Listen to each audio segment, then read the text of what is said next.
Dull? Dry skin? This glow-up mask might be the skincare secret you've been waiting for. Here's what you need.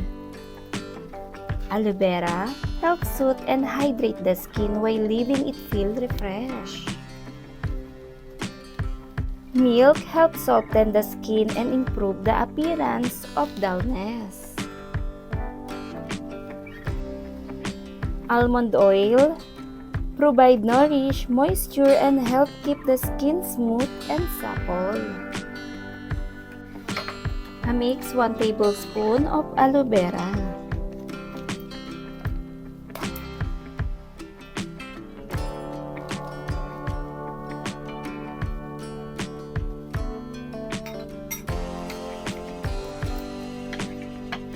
Then milk, 1 teaspoon.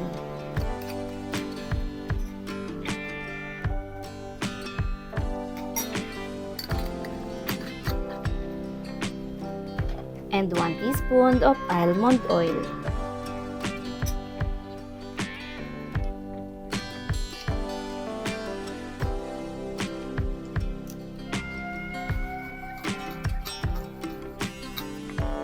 The texture should feel lightweight, silky, and easy to apply.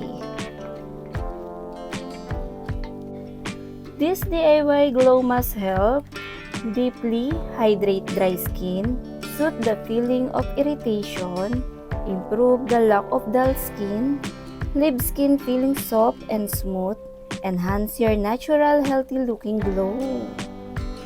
Apply a generous layer onto clean skin and gently massage for 30 seconds.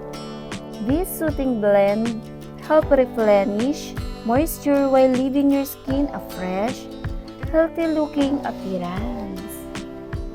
Leave it on for 15 minutes, then rinse with cool water. Ready for brighter looking, glowing skin? Try this simple DIY mask tonight. Always patch test first before applying DIY skincare ingredients to your face.